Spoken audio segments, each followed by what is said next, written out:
It's no big deal. We'll cover it. We'll cover it tonight. It'll be all good. All set? No. Daughter lives right down. All right, y'all. Let's have at it.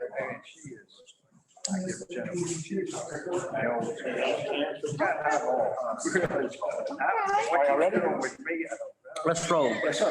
At this time, I would like to call the May meeting of the Pawleys Island Town Council to order. I'd like to welcome some of our property owners that are joining us via live stream. This is obviously an offer for us to be more transparent and make sure that our property owners that live out of town can kind of stay up to speed on what we're doing. So the first order of business that we have are public comments, and I see that we've got one signed up. We've got Mr. Moser. Would you like to say a few words? Yes, that's the right time. Watch that microphone right there. Don't trip over that wire. I have made a commitment to you to keep reminding you about the the jetty at the north end. Mhm. And I had a few pictures that I wanted to provide you. And just as a reminder of what's going on, these pictures were taken not currently, just a short time ago, but they represent a little bit of what's going on right now. And there is a good bit of sand, as you can see, on the south side of the jetty. But there is a considerable amount of deterioration in the jetty, and as you can tell in the pictures that I've brought you. Mhm. The jetty itself, the timbers are, some of them, a lot of them are missing. And the rock that was put out earlier, this is one of the major issues with that. If you look at the pictures, on the north side of the jetty, when the tide's coming in, routinely there is sand that's either on that side of the jetty or it disappears, according to how the tides are flowing and how much current is in there. This picture is representative of Which one do you have? either one. But the picture here is representative of how the tide on the north end of that jetty is right up against the jetty, and it actually removes any sand that's there. There are times that, it's significantly deep right off the north side where all the sand is moved. And that's when you get the most deterioration as far as any of the rock that's been put in place. Some of it has just moved down, fallen down into the inlet itself. But we continue to get a significant amount of deterioration in that jetty. And again, like I committed to you, to keep you aware of the fact that we need to look at that and take some, positive action as far as securing the north end of the beach. I just wanted you to have these. Thank you. And Do you know when the last effort was undertaken to shore this up? I guess it was with the rock, probably. You know how long ago that was? not exactly, no. Either, yeah. But shortly after I showed a little bit of interest in this, our former mayor, he walked the envelope down with all the information that had gone on between him and the Corps of Engineers and everybody else, and said, here, this is yours. Oh. I've looked at it a little bit, and Careful what you ask for, right? yeah, some of the complications as far as who owns it, what we can do, what sort of access we have to do work and everything, problematic. But I think there's something that needs to be addressed and looked into. Thank you, Robert. And I'll look into that and let you know. Thanks, Robert. Thank you for the time. All right. Doesn't the Army Corps of Engineers have some purview over that? We had, I talked to him about it. It's something we actually, first became mayor, we had a conversation about, hey, there's something you guys can do there. Mm-hmm. And the problem is it falls within the cover zone, which Army Corps can't do any work in Cobra Zone. So, You know, what? Cobra Zone, it's the acronym for Coastal Barrier Resource Act, which basically, for all intents and purposes, for our interest, would be no federal money can go into any project or any work that takes place there. No development can go in there and receive federal funding or grant money.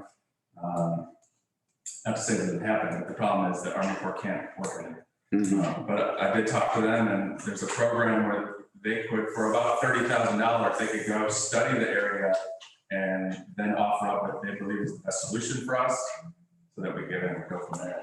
But they can't do any of the work. Could coastal science and engineering do the same thing for probably less money? Yeah, I mean, we've never talked about them specifically studying the north end jetty, but they could certainly do it.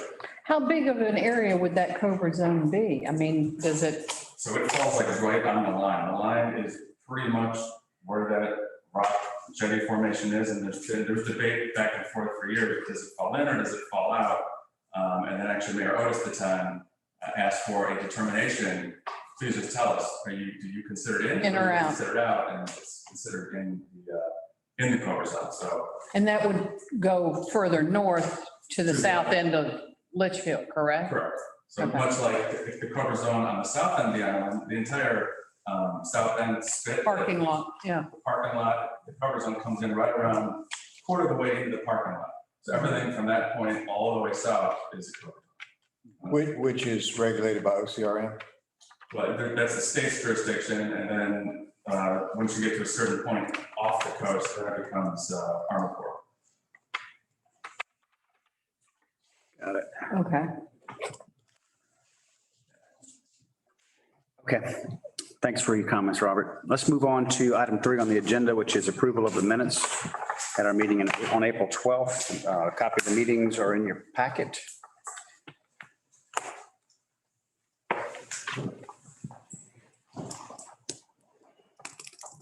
Anybody have any changes or motion for approval? I don't have anything. Need a motion to approve. So moved. Second. Our motion is second to approve the minutes from our April meeting. Any discussion? All in favor, say aye. All right, item 4, reports and updates. First up, we have the administrator's report. Ryan, anything today? Yeah, 2 things I want to point out. First thing, we've hired somebody to fill the town clerk position. He'll start next Monday. His name's Preston Jenko. He's a Waccamaw High grad and a Coastal Carolina University grad. Currently works for Horry County in the planning department. And I met with him. Brian later interviewed him after I recommended him, and I think he's going to be a really good fit. He's from here. He's eager to learn, wants to know how things work, and he's interested in learning, which is nice.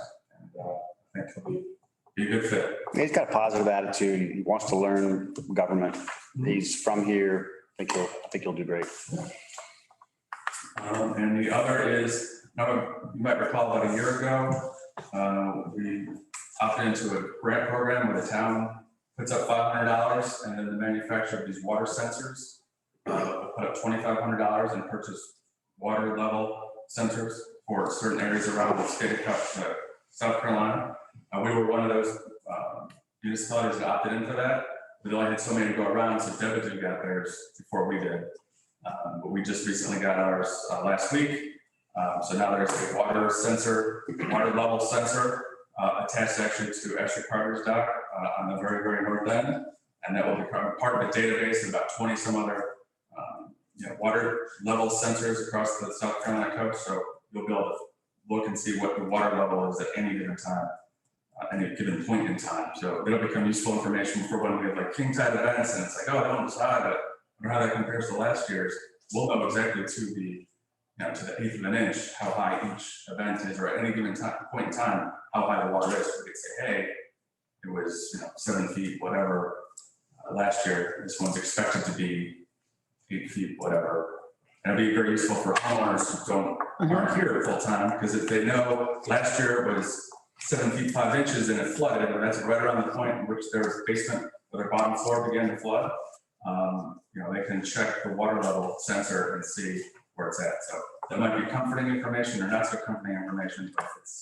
And what website can you go on? So I don't have it right in front of me because we just got this all set up today, but I'll put this on the website and once I have the link, I'll blast it out. So it'll be on the town website? Yeah. Okay. Yeah, they installed it. He installed it this afternoon. Oh, It's, wow. It's gonna be. solar Brand powered. new. It's solar powered. Just make sure you don't get any mini buckets tied up in there. Tangled. 'Cause I know you've got a few on your dock. All right, anything else, Ryan? Oh, that's it. All right, next up, we have the police report, Chief Fanning. I've seen the results of good weather this summer. A lot of people on off Allen. I don't think it was so bad over the weekend. Allen had one officer working. I told her to call me if you needed extra help, and we didn't. So you have the police report in front of you. There's I medical don't- calls. I didn't get a police report. 2 minutes, just 1 page, double sided. Anybody else? I got one. Yeah, I haven't. I looked over mine. Thank you, sir. Usual calls, we didn't have any serious criminal incidents, medical call, verbal alarms, that type of thing. Like I mentioned last month, I did start improving this traffic count. So obviously last year, being COVID and the beaches closed, traffic, which I thought was high last year, but it was up 54% for April of 2020 versus April of this year. Year to date, we're looking at traffic count on the cameras at plus 13%. So people are here, they're coming, and with people come problems, so we're anticipating all that and planning. We received a new four-wheeler last week, just took it out on the beach a little while ago for a ride, and that was nice, and thank you for that. And the Toyota Corner came in also from the shop, and so got the lights, the sirens, and striping, so everything that was budgeted as the purchase. Good deal. I asked Ryan the other day if we had any cameras as far north where my house is at 137, Atlantic Avenue, because somebody parked there in front of my fence last week or so and broke out 2 of my boards and didn't come tell me or anything. They just drove off. So of course I had to get the boards and get them replaced and so forth. But I asked Ryan, I said, we don't happen to have a camera down on this far north of North Atlantic, do we? No, we don't. Now, the only one on the north is the First Street, was the one, Yeah. I wish the heck we had. You might have a neighbor with security cameras. Yeah. What is an ALPR alert? the license plate camera, license plate. Oh, okay. Automated license plate reader. So it alerts us to stolen vehicles, wanted vehicles, vehicles that have DMV suspended their tags. And that's 99% of what we get on the, is that type of thing. So when we get a hit and we find the vehicle, stop them, we normally issue them tickets. If it's something more serious, then we'll have the parts all the way and drive our arrested. We had a woman last month, second time in this past 6 months, she came on the island with stolen tags in Georgetown. Homeless woman just lives out of her car. And, I don't know if she wants to get arrested and spend the night in jail, whether she can get 3 squares in a cot, or she just didn't get the point when I told her that we just don't come here anymore. But she made a return visit and we want to block her up.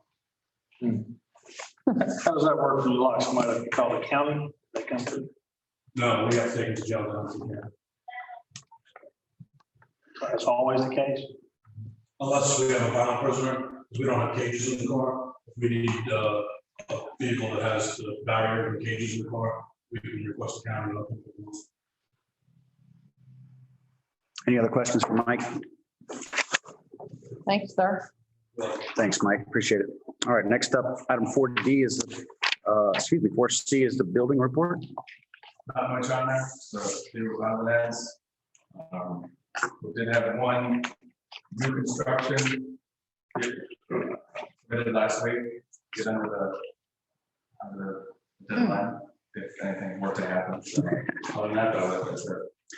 The house under construction that's south of the South Causeway, the large one. Without windows? It seems like it's stopped construction. Do we know anything about what's going on there? I've inquired a few times, the last time was after a year since the building permit was issued. The building permits expired 1 year from issue. So that's kind of the catalyst to say what the heck's going on. And they told us that they have, supply chain issues like anybody else in the construction industry.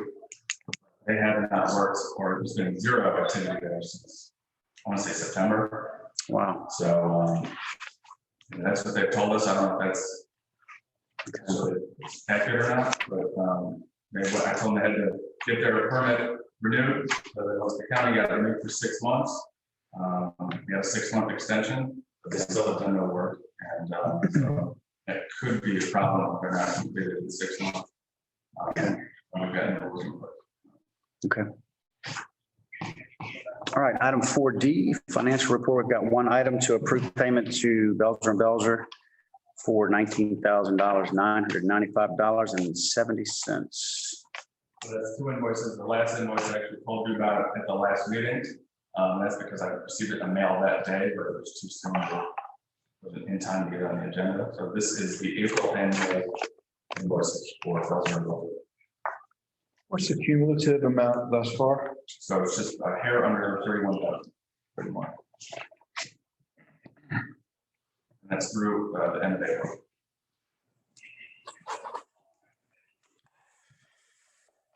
We're not anticipating too much more for the month of May and June. It's hard to say. Right now they're just waiting on the judge to weigh his opinion on whether or not he's going to see what it is that Mr. Stanton is looking for. Okay, And then I got you. kind of have to start all over again. So there's going to be, it's almost nearly impossible to say how long it's going to go or how much it's. Yeah, I understand that. But he's- So we voted to start over again, or is that something we'll decide? No, that's what was decided. And the problem is though, there was an opportunity to have the judge amend. I mean, Woody could probably answer this better than I can, but there was an opportunity to amend his initial decision, even though there was no one thought that it would be successful, but it was worth a try to see whether or not he would. And he did not. And now Mr. Stanton is trying to hold it up, saying that he wants to keep the second set of the second strike found in condemnation.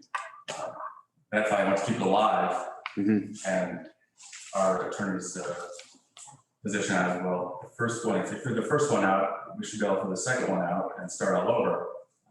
Mr. Stanton's trying to keep it alive so that he can, I don't know what information he's looking for. Yeah, So we really can within his power to keep this one going. So we can't start the new one until all this. Yeah, understood. Is rectified, yeah. The dust is not settled on the first two. We know who's going to hear that about the fees. Well, from the other council, what judge is going to hear that? They haven't determined that yet. It'll be whoever is up on that roster, they do the motions here. Because they rotate the roster? What is the anticipated date for that? I haven't seen anything yet, since they hired, since we went to independent, because they named David as a witness. They haven't reached out to us about the upcoming date, so I'm assuming that there hasn't been anything put on the calendar yet. As the finalizing everything with.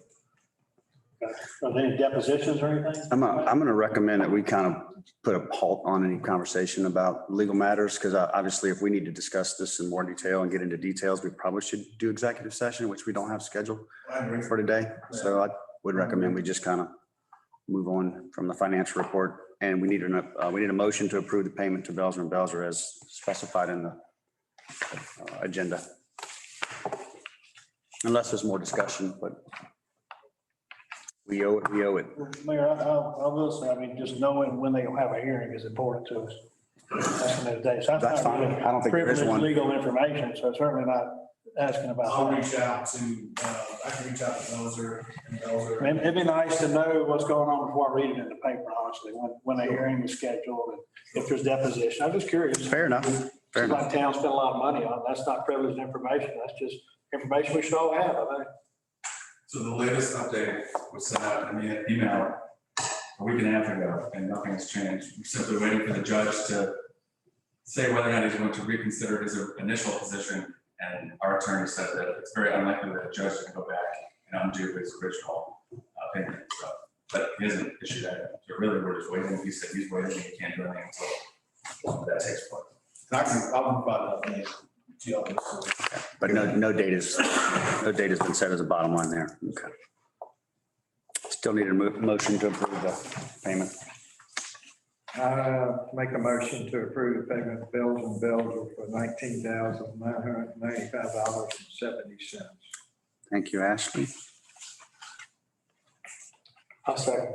Now we have a second. Any more discussion on the payment? All in favor, say aye. All right, we're going to move into item 5, which a good bit of item 5 has to do with the ARB. Just want to make a few comments before we get into the specifics. You know, we've got several first readings of ordinances to update the ODC.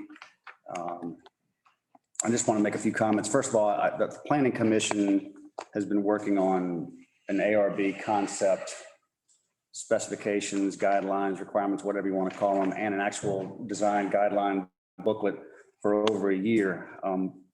Back in March, the Planning Commission met and they voted unanimously 7-0 to pass an ARB guidelines recommendations, which we'll talk about here briefly, each one of them.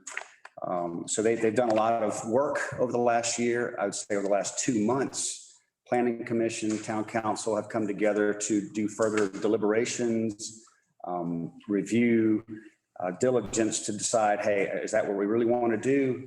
There were 6 requirements that came out of the Planning Commission's recommendations, and there were additional 3 that were kind of restated because they exist in our development code now.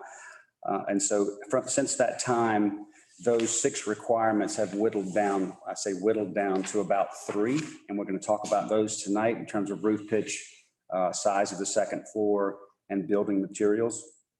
So the biggest, I think one of the biggest changes and improvements to come out of this architectural review board is not necessarily stringent guidelines and requirements. It is more of a professional to professional, architect to architect review of the design of some of these houses that are going to be built going forward, which is something we do not have at all currently, which is why we've seen some of the houses that have gone up over the last few years. So if you consider the notion that we've gone from 6 requirements that were initially unanimously approved down to potentially 3, if we were to pass those in the first reading tonight, did we gut what was been done so far? And I'm going to say that we haven't, because if you have these requirements and you have a host of additional recommendations, you've got what makes up a comprehensive attempt to define what a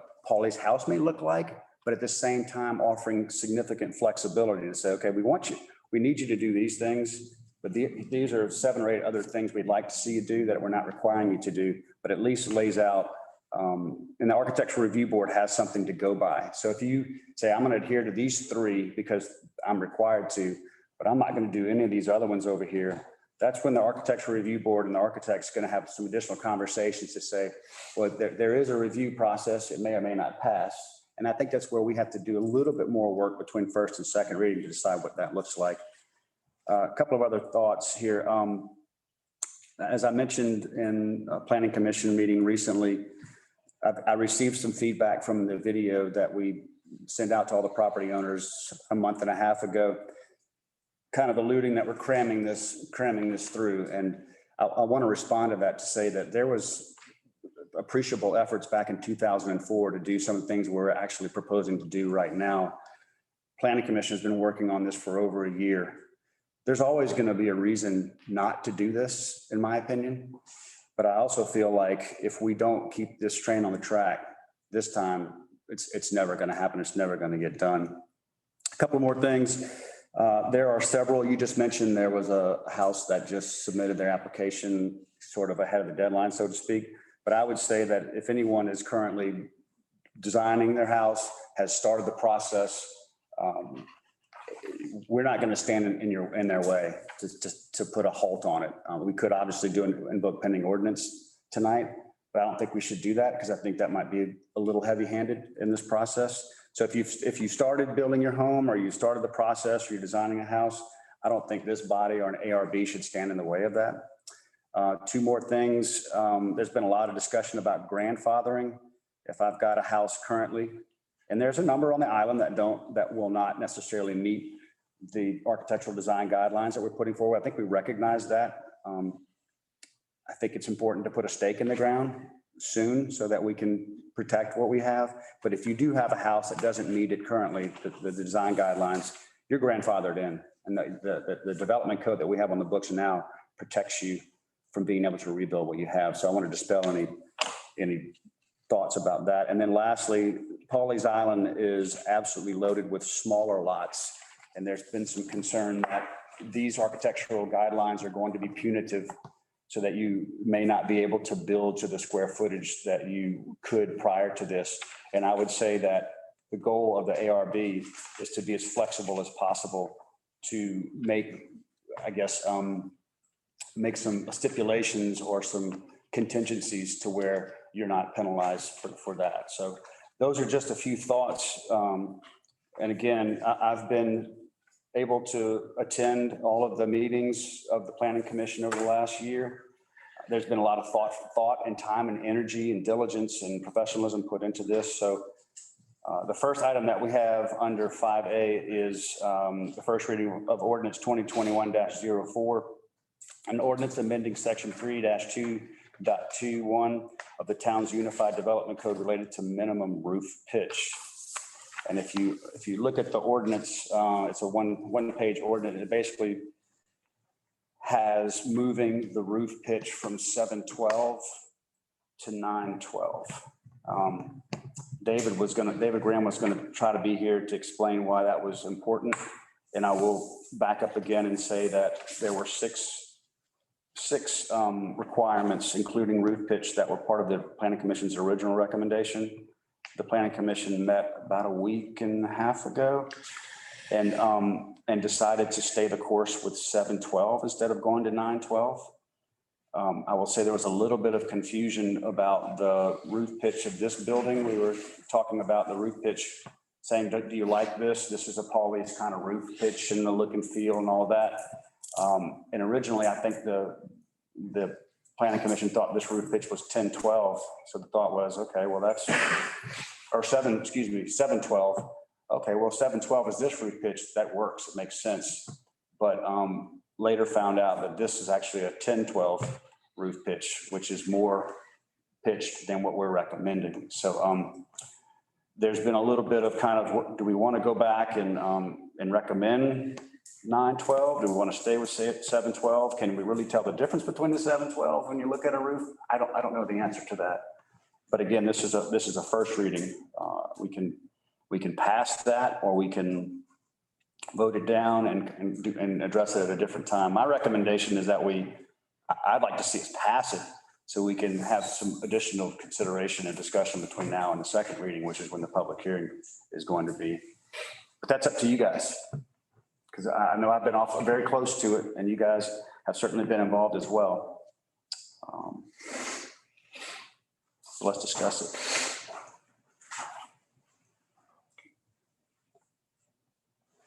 And we don't have to take, again, what we could do too is, I would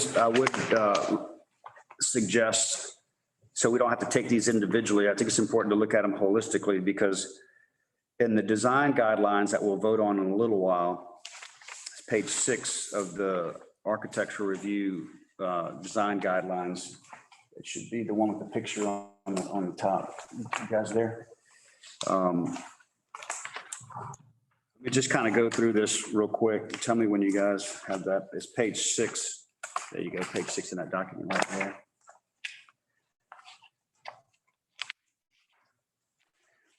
So there were a list of architectural design elements that are currently in the code. One of them is the roof pitch at 712, the size of the house at 4,000 square feet, and then we have driveways and widowed walks. There's specific requirements there. So then what is being proposed now is the second floor size, which will be item B, is 80% of the first floor. A requirement on boxy designs, houses shall not have 2-story slab-sided box exterior walls, and the materials. It talks about siding, hardy board, lap siding, et cetera. I know I'm going over these quickly, but I want to keep in your mind that those are the 3 requirements of the 6 that were originally recommended. And then there's 2 more on the next page that are no longer requirements per se, they're encouraged, which is roof pitch of 9/12 or steeper, and no stacked porches, which basically means porches on the first floor and second floor should not be the same size. When you stack porches, you got a first floor porch like this facing the ocean, for example, and you got one stacked right on top of the same size. It's being recommended, not required, that you do not do that. And then it talks about exposed rafter tails, double hung windows, et cetera. So the roof pitch was always being recommended as a requirement as 9/12 until the meeting a week and a half ago, which I think there was some confusion about what a 9/12 versus 7/12 roof really is. So there you have it. And again, we're talking about second floor size, boxy design, and materials being required, and then everything else being recommended. I wish we had taken the 80% of the second floor first, because I think that's one we all would agree on. I don't want to speak for everybody here, but we talked a lot about that one, and that one seems to be where there's considerable consensus. What questions do y'all have or thoughts or comments? How does that not penalize a smaller lot? How does what not penalize a smaller lot? The 80%. What do you mean? Tell me more about what's your question? If the second floor total enclosed living space shall be limited to 80% or less of the first floor's total enclosed living space. Mhm. On a smaller lot, I don't see how that would work. So a lot, what's the maximum size you can put? 40% of the size of the lot? What was the requirement on that? I'm trying to use it as an example. If you have a small lot, let's just say you have a small lot, and let's just say you have 2,000, you can't put more than 2,000 square feet because of the size, orientation, configuration of the lot. If that's all you can do is 2,000 square feet, then what is it, 1,800 square feet, or 1,600 square feet? Would be the So we're 80%. gonna come into, Well, let me finish my point there. If that's the case where all you can get is 2,000 square feet on your lot, then I think that the ARB is going to have to give you special consideration or concession to say, well, if you could build 4,000 square feet before the ARB went into effect, you should be able to build 4,000 square feet after that. I mean, I don't know how else you could do it. The lots that are capable of putting a 4,000 square foot house right now, those would be much larger lots, and this is gonna have virtually no impact on it. Agree. It's gonna be the smaller lots, Which it's we not have so plenty. much the size of the house, it's just gonna be a challenge, because that narrower lot is gonna make the house narrower, which is then gonna make it more roof. Right. In terms of like, from the top of the living space to the top of the ridge of the roof, because it's so narrow, it's gonna need more roof to come down to make that Pitch requirement. pitch requirement, so. But it won't be able to make the setbacks then. I don't know specifically. I Right. mean, I can't give you, because I'm not on the numbers or anything, but I can tell you really smaller lots. It's going to be somewhat of a design challenge to get whatever it is they're looking for. I don't know what people are looking for. I agree with you know, I mean, I think you'll be able to achieve it. Like, yeah, the second floor, it might be it's just going to be more challenging. Whereas a large lot filling, I mean, that challenge, it's going to be challenging. All you have plenty of room to do it, what you want to do. I think the whole purpose of this 80% versus on the second So it story doesn't versus first story Mhm. was to get away from the big box. 100%. Right. That is our ultimate goal, I think. But you can't build a big box on a small lot. Pretty hard to do. You can't what? Build a big box on a small lot. I did. I mean, that's our You build a narrow lot. box, you build a shoebox, but you can't build a big square box. Right. But like on a 60 by 80-foot lot, I mean, and there's some folks that are on 40-foot lots. There's a lot of 40-foot lots, and those are the ones that. And most people would do is they would build, it would be a box type design because they want to maximize the allowed square footage on the first floor. And then they would just duplicate it in the second or to maximize all the buildable area because they would end up being around 2,000 square feet heated. But if, you know, they're going to do that now, 80% on the second floor, it's going to be even smaller on the second floor. It's not by a huge margin, we're talking about 20% less, but it's. But your point is, it's a good one, is it's a combination of that 80% requirement and the roof pitch Yeah. that impacts the design. And I don't want to say specifically exactly, I know it's gonna be a challenge for small lots. Correct. And maybe they'll be able to achieve it, maybe it'll be, I think that's gonna be one of those things that, That's where you get creative with design and dormers and things like that. Yeah. I think that's where you have to be in order to get that. And David claims that the steeper the roof pitch, the more opportunity you have to get space. I don't fully understand that because I'm not an architect, but I don't know. Again, let me just make a quick point too, because there are definitely smaller lots. I mean, we definitely have that. I'm a little concerned. What I don't want to do is throw the baby out with the bathwater and say, well, we've got this, we've got these exceptions. So I don't think we should do this. I think what we should be smart about is where we do have small lots, we do need to give direction to the ARB to say, we need to offer some contingency to these folks, because if we take away what they had prior to this, it's going to be a problem for not only them, but for us. Right.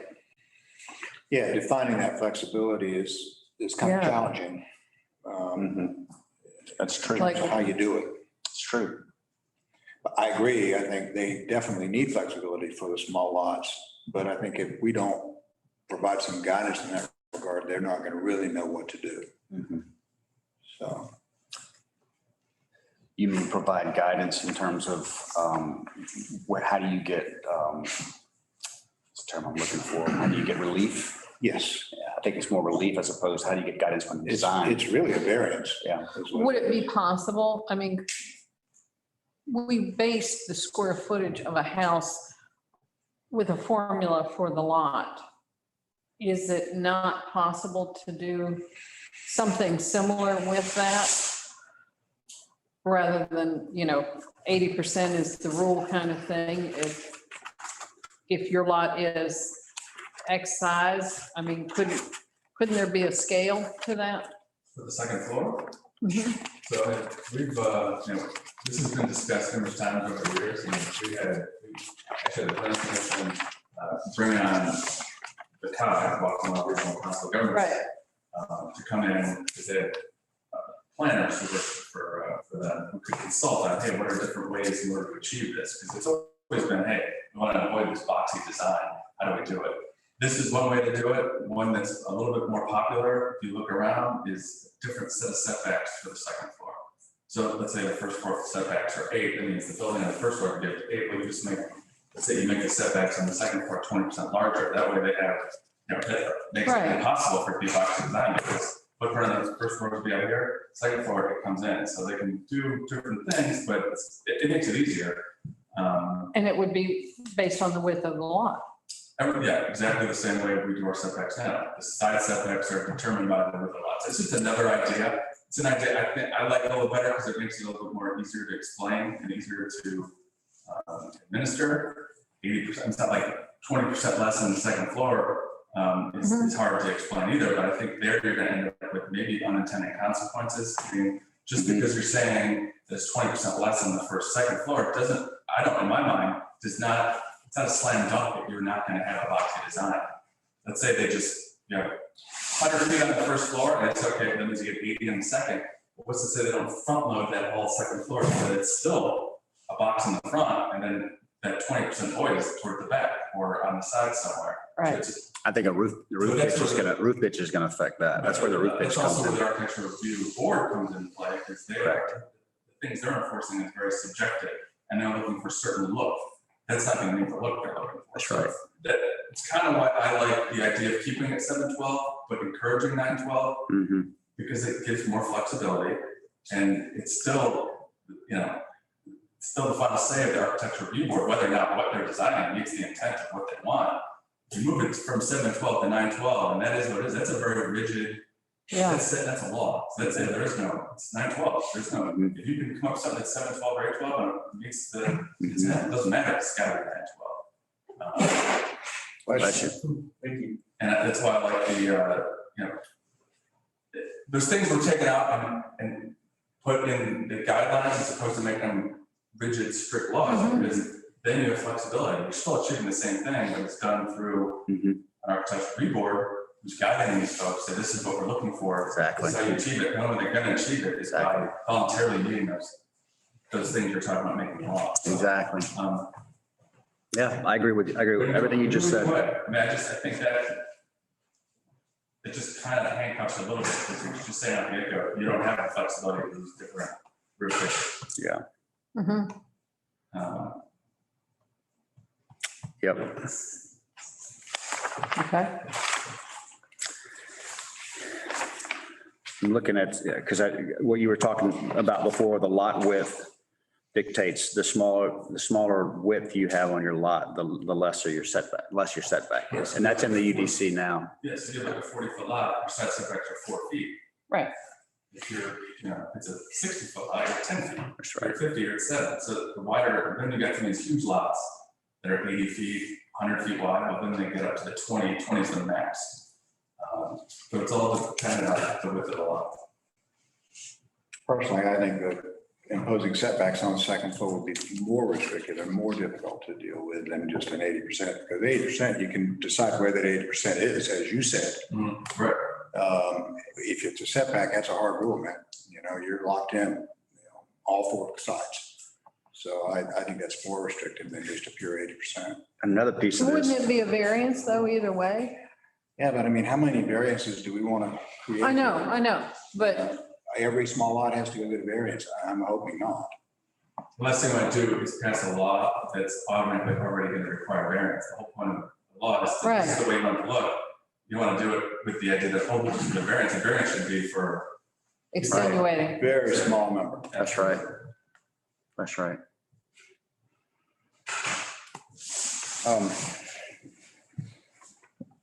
There was a point I was going to make somewhere in there. I can't remember what it was.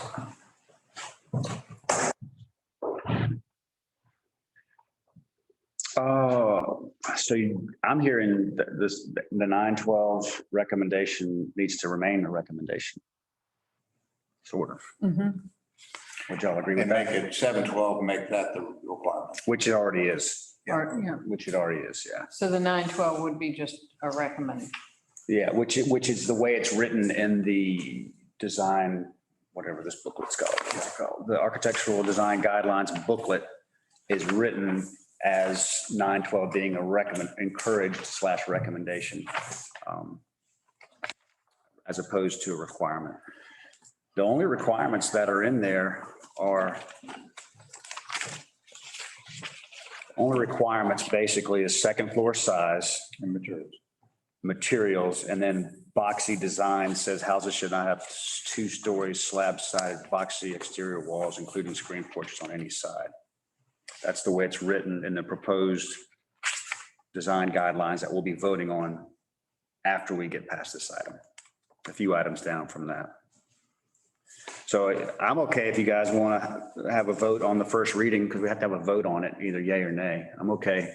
On the roof pitch, you mean? On the roof pitch, yeah, item A, 5A. Because we got to take them one by one as far as a vote is concerned. And you're saying leave it, just I don't, make the 912 a recommendation. Correct. I could go, honestly, I could go either way on this one because I've sat in enough meetings to know where the planning commission's head kind of has been. The only time it's changed is a week and a half ago when they were a little bit confused about this roof pitch. And I think there's been some one-on-one conversations offline that are like, maybe we should go back to 912, but I can see the benefit of staying 712 because ultimately we want to be as flexible as possible. We want to offer guidance and guidelines. We don't want to be too, we said this was phase one. Not to say that phase two, we're going to come back and do more, but phase one is, hey, let's get something in place that makes sense. That's not too arduous and punitive on people. I think that does help with the small lot problem. I think so too. I think we should be more on the side of, in the spirit of cooperation, but at the same time, in the spirit of making things better and taking a good first step. I'm okay with that. So unless there's more discussion, we'll need a motion on item 5A. Basically, the motion is to delete it. All right, we don't need to vote on it. I was gonna Just say, if table you it. don't get a motion, then it's, let's skip What it. would the motion be to keep it 712 or sleep? The 712 is actually already on the books as far as the code. So I can say we can table it. I mean, we need a motion to table it? I don't think so. It's tabled. It's done. Okay. Item 5B, first reading of ordinance 2021-5, an ordinance amending the town's unified development code to restrict the second story heated living space of residential development to 80% or less of the first story heated living space. We've already had some of that discussion. I'm certainly willing to entertain more. Get your thoughts on it. I think we need this one. Brian, if we do first reading now, between now and second reading, can we get more information about how a quote unquote variance would in fact be dealt with for a small lot? Can we? Yeah, specifically Yes. smaller lots. Yeah. You know, if you have a 40-foot lot, Or can we say if you have a 40-foot lot that 80% rule might not apply? But one thing about 80% rule is it is a kind of a diminishing return on your house. If you thought you could build 2,000 square foot building, now you can only build 1,800. That's some people might make a difference. It's a financial impact. I mean, you have to recognize that. On the value of the house, on your rental. well, how does that work? I mean, we're right now, no matter what size lot you have, you're guaranteed that you can build 2,000 square feet. And with some of this, would that not eliminate? So I think to be an extremely small lot for that to come into play, but I mean, you get 40, so your buildable, your total heated square footage is based on the total square footage of your lot. So Correct. Say a 5,000 square foot lot. Your 5,000 square foot lot, 40% is 2,000 square feet. So that's all you get, and you can divvy it up. You can make a 2,000 square foot first floor and nothing on the second floor. You can do 1,600 and then 400 on the second floor. The 80% is going to come into play. Obviously, doing 1,600 on the first floor, you'll be able to do the 400, no problem. It's going to come into play. That also includes decks. So let's say you want to take up 2,000 square feet on the first floor, but you only want to do 1,000 square feet of decks. Now you look at 1,000 square feet of heated space left for your footprint. If you got 1,000 square foot first floor, let's say 80% of the second, that's where you're gonna get that, oh, now I have 1,800. And the conflict is gonna come in. The roof pit, The law says that we can restrict you to no less than 2,000. So no matter how small your lot is, you get a 2,000 square foot house. Right. So the law says that, but now we're passing something that says, well, you can't max out 80% of the second floor. So they're gonna contradict each other. so only, but there's so few lots that I really think that'll come into play, but it's possible. Well, I think what you're saying is let's figure out how What those small ones we lots are have to handled. exempt? Between now and second reading. Okay. Yeah, I like that. I like that. I think we're gonna have to, in doing that, in my opinion, is you're gonna have to really get some live examples. You're gonna have to go out there and look at lots that are problematic and say, okay, how would we deal with that? We may need to get David involved in some of that I think conversation. that's a good idea. Yeah, You just say like, I do too. give me an idea, like, let's say I got this lot, because there's a lot of lots on the north end, they're sandwiched between Myrtle and Atlantic, let's say. Those are all pretty much the same size lots. Right. I don't know, 40 feet wide and not that deep, and those are the ones that are, I could see being an issue. But that'd be a good place for to say, okay, this is the size of lot. I want to do a house that looks like this, but Yeah. what's the challenge out there? Near a real world example of this is what's coming on the pipeline. I think that's the smartest place. So if you pass it today, you got the next. Yeah, we're not passing it. We're basically passing Giving a it for a first vote reading. to give it a up or down vote on the second reading along with a public hearing. We have to vote on it. You gotta. No, I know that. I'm just saying we're not passing it per se. I just want people to be confused that we're approving this. Because we're not basically- going to do pending ordinance, right? Correct. Okay. I don't intend to. I think, again, that's, yeah, I like that idea. And we keep talking about size of lot, but you also have lots that have awkward configurations or orientation that, you know, they may have a larger lot, but it comes to a pie shape or something where they have limitations based on that as well. So, but I do like that idea. What are the thoughts on item I 5B? have one other, and I don't know where this fits in some other place in the agenda. If it does, just tell me, but in this design guideline that David, I assume David put this together, David and John. David and John. My thinking is that the examples that have been used, while they are, you know, awesome Pawleys homes and we all acknowledge their beauty and whatnot, they tend to be ones where you may not have 80% of the first floor on the second floor. They're all sort of, particularly these sketches, they're all sort of very, very minimal space up inside the roof pitch. Kind of the, you know, the old thing when I grew up on the island, you know, you sent the kids up in the, under the roof pitch, and that's where the kids hung out in the attic, basically. And you had a, remember, actually, you had like a window fan up there, and you hung out, and your parents were downstairs, and they're having fun, and you're out outside the line. You didn't care if you're sweating or not. did you? Yeah, they didn't care. So I think it's a bit of a different day now, and I think while these are so classic and they're I classic think the Pawleys, sketches are what's giving you the most heartburn. the sketches really are just pushing me to like, I don't know if we can require someone I agree to with that. minimize that square foot to this extent. I agree On the with second that. I think those sketches are almost a little misleading.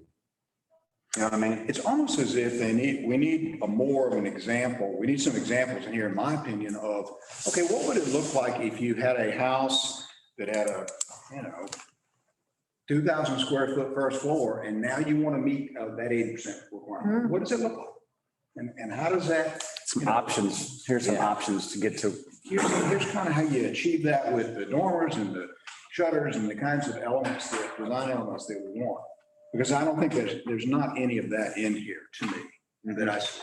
I agree with that. I want to ask this, what is grandfathered in? I know that was a conversation early on, you know, like, so if Rocky's house blew down, can he build back what he's got, or? Yes. That's what Does that, he have to- Can he use different materials, or you got to use, he can put the same materials he had? You got about something? I mean, if we had that, I mean, that's something already discussed, I don't know. I don't know what the development code says about building materials. I know it says you can basically build back what you have now. I don't know. And would that Spells not it out. include materials? I don't know. And if it doesn't, should it? So does that say already, that's the way it is now, you can build back what you got? Yes, Yes. You just have to update the actual building codes. correct. It's in the UDC now. And is that regardless? I mean, if you decide that Rocky says I want a smaller house, he can. Is it regardless if there's a disaster that tears it down, or? Yeah, if you tear it down, you must comply. Correct. If you voluntarily tear it down, If it is destroyed by fire or storm, calamity. Yeah. you're allowed to put it back the way it was. But do you have to put it back exactly the way it was, or can Right, you? but I mean, so if you were a lot of lots, there is plenty of, it's just the way it was cited when it was first built, no one really cared about setbacks. Right, So it just doesn't make sense. If you could rebuild it, and you could just shift it over 4 feet, and all of a sudden now you meet setback requirements, we encourage them to do that. Otherwise, if there's not any space to do it, you can build the same exact footprint as you had prior to that. Okay. Yeah, everything else, I mean, we do have to build it in compliance, obviously, with flood regulations and building codes, but the siting of it and, you know, Mhm. it's a 3-story house. I don't think we have any of those, but we only allow 2 now. We could have a 3-story house. Houses that were duplexes that could be rebuilt as a duplex. As long as you build it back within a year, you get to keep the grandfather use. So if you let it lapse, no longer. Let me take a shot at a motion that basically might do what we're saying here. First, that we approve first reading of the 80% on the second story requirement. Mhm. However, that we acknowledge that between now and second reading, there will be an analysis of impact on smaller lots and how do we go about achieving the correct variance associated with Contingency, okay. And then thirdly, I don't know whether this is appropriate to add or not, but that this design guideline be revised to provide guidance for those cases where we are actually building a house today, you know, where owner is trying to maximize their square footage, but yet still achieve the 80%. And what does that look like? So. You make a motion, I'll second it. So we're good. Okay. Let me restate the motion for the record. So we have a motion to approve first reading of ordinance 2021-5, which is the 80% for the second floor above the first floor with the 2 caveats. One, to do an analysis of the smaller lots to determine how we offer contingency for those and variances. And then secondly, revise the architectural review design guidelines to provide more sketches and options to maximize square footage.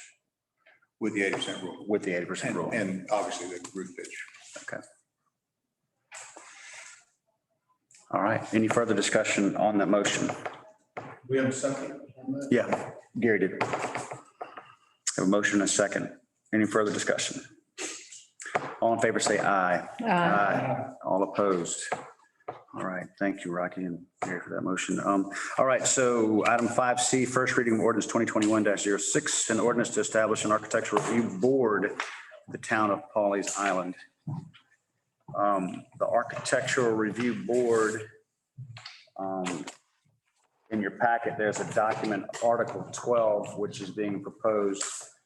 And what I'd like to do is just hit a couple of highlights in this document to make sure everybody understands what we're doing. So it mentions it's going to be a five-member board appointed by the mayor and council to serve a term of 2 years. Purpose being to protect the architectural integrity of residential structures and the character of the town of Pawleys Island, which basically means prevent undesirable development, preserve historic design elements, and to foster civic beauty and pride, and to assure respect for the character, integrity, and quality of the built and natural environments of the town. It goes on to say the purpose of the review is to determine in a cooperative fashion with the developer whether the proposed plan meets the guidelines and other standards as specified herein, which basically says it's professional. They want to make sure there's professional review. Item 6 on page 3 talks about they may appeal if the architectural review board declines, they can appeal that decision. And then a couple of things that were added. Obviously, this document also includes the application requirements and the design guidelines. The bottom of page item 12-8 was added at the last planning commission meeting, which says failure by the ARB to respond in any way to an application within 45 days after submission thereof shall be deemed approval of such application. And basically what this does is it makes sure that the ARB does not hold up the process by delaying any action on it. Next page, item 4, this was also an addition. Any approval shall expire 12 months from and after its issuance if the development as planned has not been commenced or adhered to, et cetera, et cetera. All this information is in your packets. Those are the highlights that I came up with and I reviewed the document over the weekend. But this basically establishes the architectural review board. I'm particularly interested in item B on whatever, next to the last page. Item B, second to last page, you said? Which I think is really a good one. It's the exceptions? to Okay. the standards. And I know this is tough, because a lot of these things, that's why I was a little bit concerned about just automatically being thrown into the courts. Because what we're talking about here, are not necessarily black and white issues in all cases. These are judgments as to whether a property meets or doesn't meet the look, right, and feel that we're trying to achieve. So I'm happy to see this exceptions to standards and that the town recognizes that the board has that ability to do. But it would be, I don't know, is there a way to be a little more definitive about when that can occur and how it occurs? Because it's a little bit open to interpretation at the moment. From time to time, these review standards may present difficulties, and the board is not required to, may, but is not required to grant an exception. So, a little more about how that might work.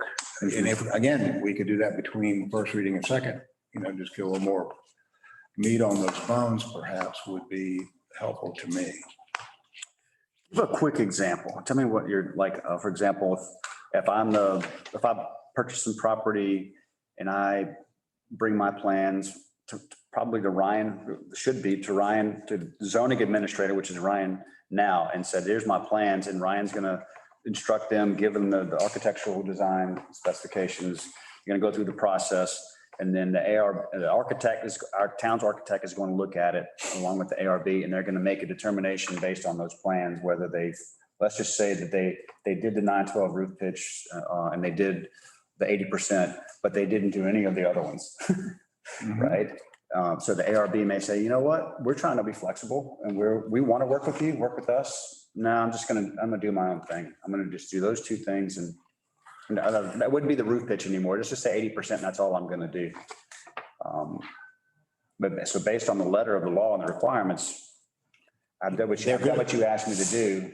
And then if they get declined or turned down, you're saying, can we do that, A? And B, if we do that, what's the recourse? Well, I think that's part of it, but I think it is blended in with this issue of how does the 80% rule be applied to small lots, for example? I think that's part of this relief that the ARB would want to give. But there could be other cases that we just can't define sitting here where there's hardship. It seems to me that the ARB needs some sort of guidance as to how they make those calls, as opposed to flipping a coin. I see what you're saying. Okay, you're in, you're out. And the question is, can we take all subjectivity out of it? I don't know how you do. How do you do it? Because an ARB is the review body, and they're going to make the decision along with the architect. And that's the charge that we're giving to them is, hey, this is what we've defined. This is what the law states. This is what the design guidelines say are the recommendations. Make a determination. It's their responsibility to do it. But I totally agree with what you're saying. I mean, we don't have to do it here now. I'm saying maybe between readings, we could get with the planning commission and have that conversation about, how should we empower the ARB to make those calls? I would agree with that. Since I've heard a lot of talk about flexibility, Yes. let's say that the applicant is somewhat willing to go along with some stuff, but some things are just hard on. They think they have a hardship or whatever. The way I see this is written, it goes straight to like a judge somewhere. I wasn't a circuit court. What was a judge? It was a Circuit court. Okay.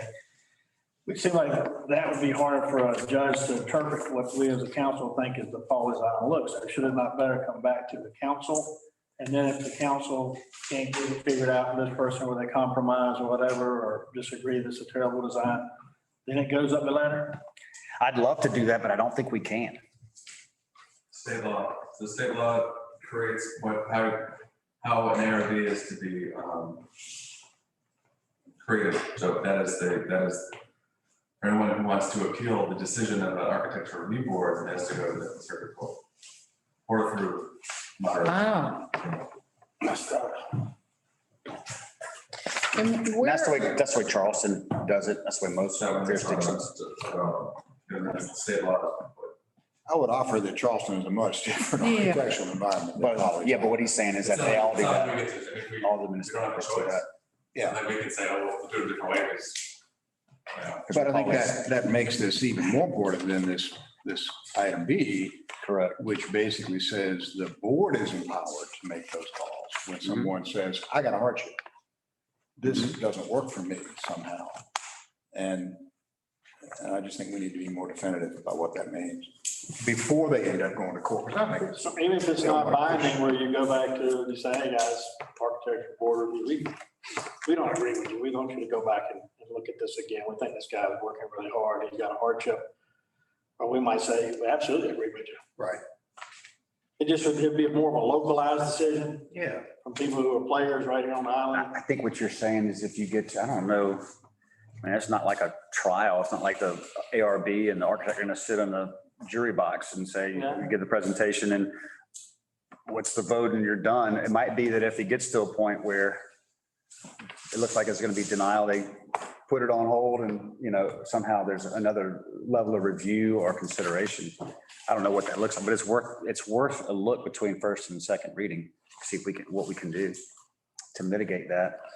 But by the same token, I mean, we are creating an ARB. We do want that ARB to have some decision-making authority. Sure. Because obviously the people that we got to vote on that too, appointment to members of that committee. And John Lemaster has agreed to serve as a member of the Planning Commission as ex officio. So obviously he's been involved from the very beginning of the development of these guidelines and sitting here right now to give counsel to say, okay, this is what Planning Commission intended. And obviously the ARB needs to adopt those. So anyway, the ARB has to have some level of, You're empowering 5 property owners to be the ARB. They're going to be the ones that make the decision whether or not this flies or not. Yeah. And the only way that the court would ever come into play is if 5 property owners vote no for this one property owner seeking to build something. So it's not like the court just makes the decision and all of a sudden people outside of Pawleys are making decisions. The only way that becomes an issue is if 5 property owners are appointed to the architecture review board deny it and they vote no. And then it goes to the court. Same course of action as if someone seeks a variance and the variance board hands down a decision that they don't like. Their recourse is to go to the same. Yeah, but I would argue that it's just so different. I mean, the variance board, the variance issues in terms of zoning are pretty black and white. This has a subjective element that is really, really unique.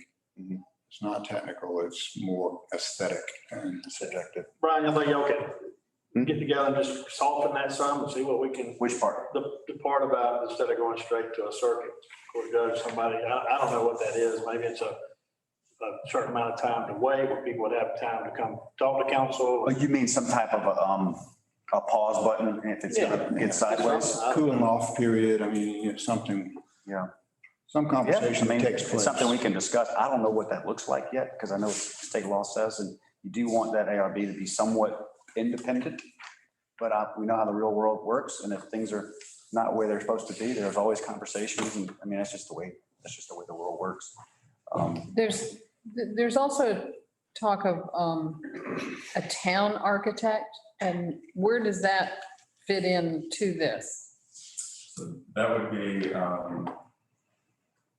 essentially a consultant that is hired by the architecture review board. The architecture review board, well, every year, you can allocate a budget of whatever, $4,000. There's more applications that year, increase it or decrease it, but then they can bring on a consultant, being a local architect, kind of be the professional guidance through the process. So they'll be the ones who work kind of with the planning commission and with the property owner's architect, kind of steer it to hopefully a common place so they can get it approved. Honestly, the architect is probably going to be the tip of the spear on this thing as far as the review, the back and forth and an initial decision.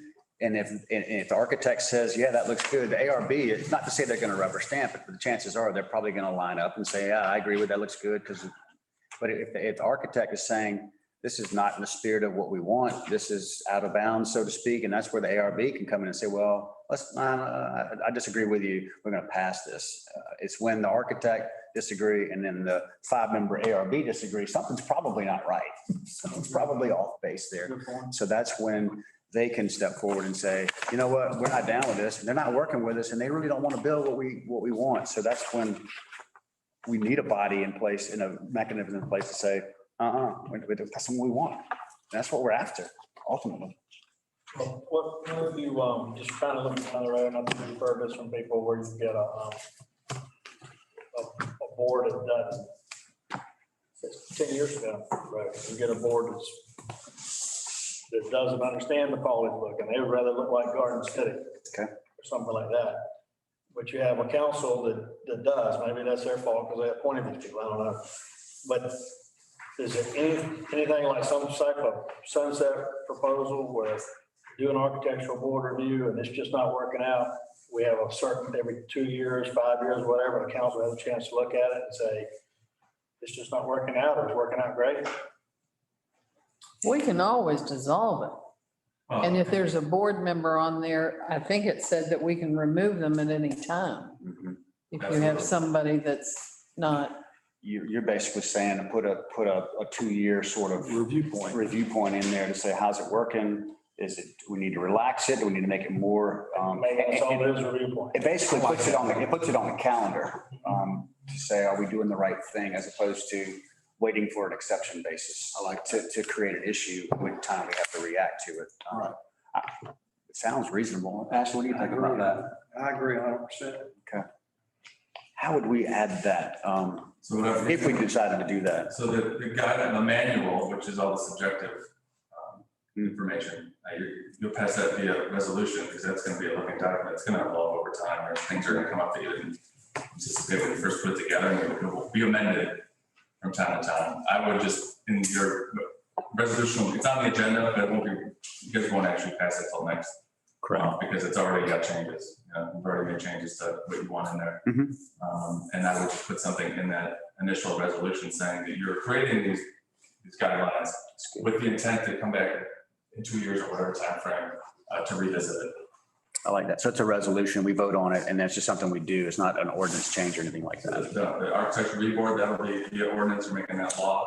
Got it. And then we'll do the resolution. Then, like I said, it'll evolve over time. Got it.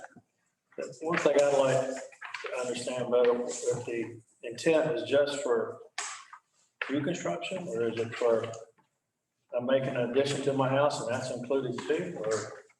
So the way it was put together is new construction only. I think Barbara said that. Distinguish I don't that. think you guys, That's correct. they didn't talk about substantial improvement or addition. And again, I think that as time goes on. It's a good place to start. Yeah, and it's kind of a starting point, and over time, we can add.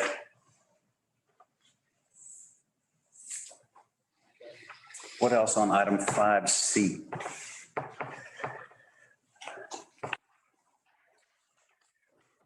I have a motion again for that, or somebody else, whatever y'all want to do. Anybody wants to take a crack? I'll make a motion that we approve subject to feedback on our conversation and concerns. As it relates to item B on the second to last page, And about the reoccurring the review. exceptions. And the sunset for the review process. We have a motion, Second. we have a second, and the motion is to approve first reading of ordinance 2021 to establish architecture review board with the caveat that we provide more detail and specifics on item B, which is exceptions to specific standards, and that at a subsequent meeting, we pass a sunset clause in the form of a resolution to look at the architecture review board in 2 years as a sort of checkpoint assessment. Reoccurring every 2 years. Okay, Health assessment. All right. We have a motion and a second on that. Any further discussion? All in favor, say aye. Aye. All right, item 5D, first reading of ordinance, amend the zoning map of the town of Pawleys Island to change the zoning designation for Georgetown County tax map number in your packet, located at 632 Pritchard Street from conservation preservation to residential. Actually, I'll just say a tax map number 42-0174-024-00-00. You want this one? Yeah, I'll explain. So this is very similar to what you had passed last year for the neighboring property. For some reason, when the town's original zoning map was created, the last two lots on the creek side, Pritchard Street boat landing, were zoned conservation and preservation. And it really wasn't brought to anyone's attention until someone purchased that second to last house. And they went to go do some renovations and they went to get a permit and they were denied because it's in conservation and preservation. That was a red flag, and I did my homework and I could not come up with one reason as to why that lot was zoned CP. The only thing I can think of is the Ocean line somehow traversed the middle of the lot and went through the property and the house could no longer be built. Ocean now stated that wasn't the case. There's no reason not to have that lot be R1. And council granted that parcel be rezoned R1. That was back in October of 2020. This property was the neighboring property, the last parcel on the boat landing. And that lot is actually for sale and it's pending. But this has been the works for a while. Again, the only thing that I can think of that would have caused this to be CP is if the Ocean Circle line went right through it. Well, they waited forever, took a long time to go start them out there. They finally got out there and staked it. You will see the plat that they submitted and provided. It's been signed off by DHEC. The town signed off on it last week and it's been recorded. So you can see that the Ocean Circle line is far outside the footprint of the existing home and there is plenty of room.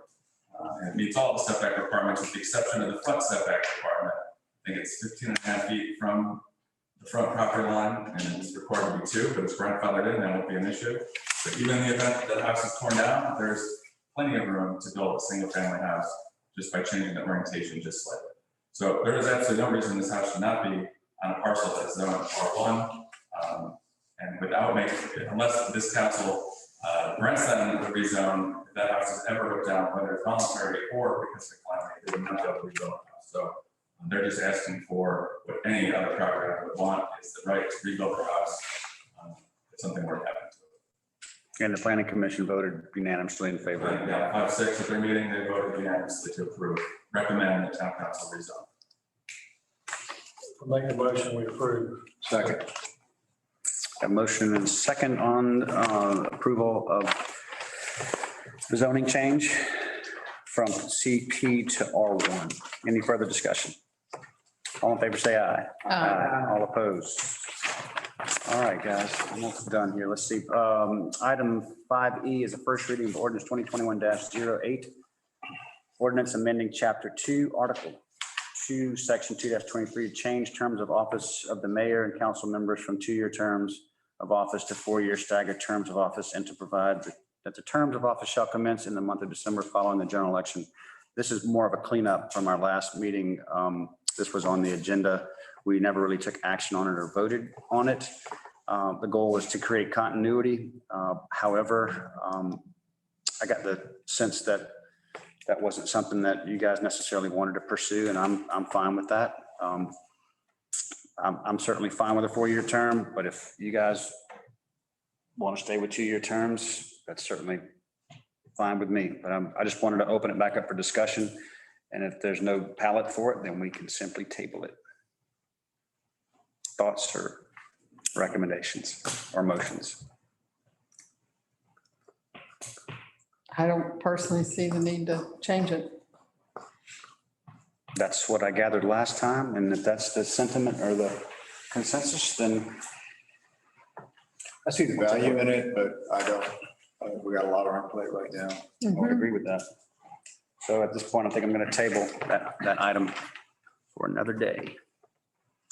All right, item F, a resolution of town council, Pawleys Island to adopt the architectural design guidelines. And this should, like I said, that'll be on the second.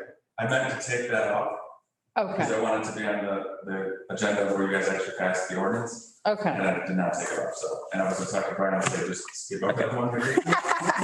I was a little confused about We that. discussed it, you know, it'll be on the next. Table that one too. Table that one too. We got two more items on the agenda. One is appointments to the boards, commissions, and committees. So again, that doesn't have to be done. Yeah, that's true, because we voted on the, that's right. Just trying to think. Got it. Make sure you. I just wanted to mention though, since we're talking about it, there have been 5 individuals that have graciously agreed to step up and do this job on the ARB or serve on the ARB. And I wanted to put their names out there just so you guys know who they are, can talk to them, learn about them. But I feel very good that there's a good mix and backgrounds of these individuals. Ken Leach has volunteered to be the chair of the ARB. Ken has done some significant construction projects all over the country and all over the world. He's an amazing guy. He's with POA. He was the chair of the Heritage POA for many years. Runs a great meeting from what I've heard. John Felton, who owns a large insurance company. Frank Robinson, an attorney from Columbia. Green Deschamps, he's in sales management and marketing, owns his own companies. And Linda Keller, who is Buddy Keller's wife. And then John Lemaster would serve as the ex officio member that would represent the planning commission. So we're not voting on that tonight, but I wanted you to know who those folks are, and I'll email those to you as well, so you've got that information.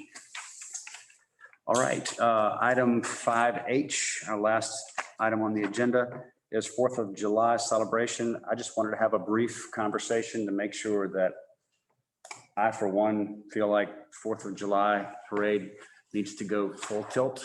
I just want to make sure there was no objections to that. I agree. I agree strongly. 100%. Okay. Think people are ready. Deal. Me too. Can't wait. There's a couple of recommendations on the Grand Marshal. I think Johnny Dieter was going to be Grand Marshal last year, but obviously we did a little bit of a semi drive-by. I won't call it a parade, which was great, but I'd certainly like to do it again. And we had another one. Who was the other one that was recommended that I just told you about a little while ago? Dr. Floyd was recommended as well. So we'll need to make a determination on that. And there may be other. Who makes that decision? Mayor? It's actually been kind of kept quiet. Yeah, I was going to say, we've never discussed it. Yeah, Mayor, I think that's your. Well, there's 20 other ones that have been actually nominated too. Yeah, of course. I think that's your call. Well, I'm glad to know that the 4th of July celebration is going to go forward. Comments from council members. I have one, but I'll wait for you guys to go first. Good. Annie? I have a question. Charging stations. I've been asked about that. Are we going to have one here? Or do people put their own in, and can you put 220 under a house like that? Yeah, I mean, there's houses that have, I've noticed about 3 or 4 houses that have a charging station for the Lotus. I think PLOs would, yeah. Okay, It's right down on the crab shack, where it was on the side of the, okay. they'd be on one, but it's just, I mean, honestly, it's just a matter of time before it's ultimately gonna happen. I mean, whether that's a year from now or 15 years from now, I don't know, but yeah, I mean, it's gonna be the way of the world, and it's gonna have to happen. Does the town have any It's never been thoughts discussed. about, So you- that's why I'm bringing it up. I don't know. Well, the other question I had is, are you going to that municipal association meeting in Hilton Head? No, I never usually if I go to one, it's the city manager's one, but Okay. Just curious. Anybody else? Comments? I got one quick comment. I know this whole thing about architectural standards, and all, that's a real task, and I congratulate y'all for the planning commission for working through that. And I know it's controversial in some sense, but if we can accomplish what you want to accomplish, where you, it doesn't have a lot of teeth, but it's got maybe baby teeth, and but we can get the standards out there, we want, and offer really good guidelines, and that's a great accomplishment. I really appreciate that. I really do. I think it's important. It's important. And it's impactful, and I think we need it. I'll just make one last comment and then we can adjourn. Sorry, my plumber's calling me. The nature park, we changed companies that care for it. It's been really dry. Obviously, it's looking a little rough. I had an email, somebody emailed me earlier today and said, what's going on with the park? It looks rough. And they were telling me that several people told them the same thing. Obviously, the beautification committee's in charge of that. Do we know what's going on with the park or the sprinkler systems or? The only information I have is about 3 weeks ago, Tony Ricker contacted me asking why someone keeps turning off the irrigation. And I said, well, I don't know who turned it off, but I promise you it's someone from the town. I don't even know where it's at, to be honest with you. And you guys haven't touched it, right? So she said repetitively that she's gone out there to turn it back on and someone keeps turning it off. So That's odd. that was 3 weeks ago.